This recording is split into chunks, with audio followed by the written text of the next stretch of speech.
Kayo po ba mga bossing ko, isa sa mga nagnanais na mas mabilis na makatrack ng swerte lalo na sa pera? Aba, ituturuan ko po kayo mga bossing na isa sa mga sikreto. Pero syempre mga bossing, bago nyo po itong gawin, kailangan kayo po ay may positibong pananaw sa buhay. May proseso po ito, hindi lang basta-basta natin gagawin. Kailangan may proseso po ito mga bossing. Unang-una, kailangan naka-mindset sa inyong isipan na mababago na ang takbo ng inyong pamumuhay bukod sa sipag at syaga pananalig sa mahal na Panginoon, hindi laging ganyan ang takbo ng inyong pamumuhay.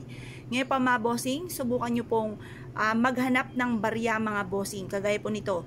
Ito po yung ating 10 piso na nagtataboy ng kamalasan. Ito po mga bossing ko yung silver, takot sa mga silver, kaya nire-recommenda ko nga po sa inyo yung stainless po namin na bilog na pantaboy ng kamalasan.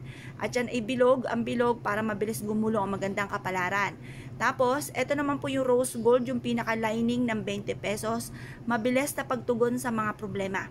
At syempre yung silver, pantawag ng swerte, pantaboy ng kamalasan. Ito naman po yung ating gold mga bossing ko na 5 piso, ay ito po ay gold for abundance.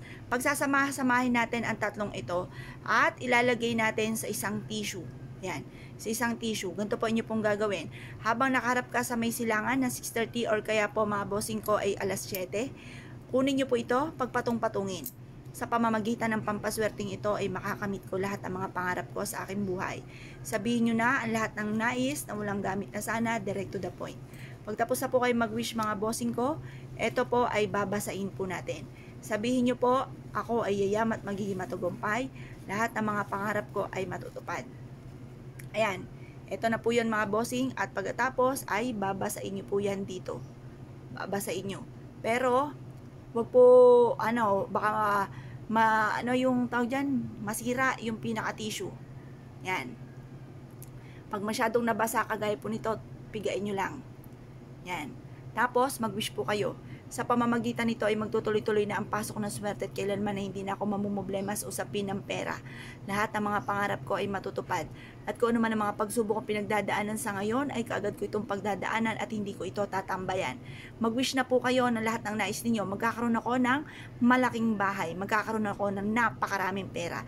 Kailanman na hindi na ako maubusan ng pera at lahat ng mga pangarap ko ay smooth kong makakamtan. Magkakaroon ako ng negosyo na dito na ako yayaman at malalayo ako sa anumang kapahamakan. At kung ano man po yung pinapangarap ko, ay smooth ko nga po itong makakamtan. Ito po ay magaan ang daloy ng swerte sa akin matapos ko itong gawin. I-wish na po lahat ng nais po ninyo. Pagtapos na po kayo mag-wish, ito po ay ibilad sa sinag ng araw hanggang alas 8 ng umaga.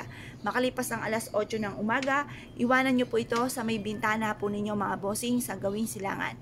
Ito po ay makakatulong upang sa ganun magkaroon kayo ng malaking benta araw-araw at araw-araw ang dating ng pera. Tuloy-tuloy ang pasok ng swerte.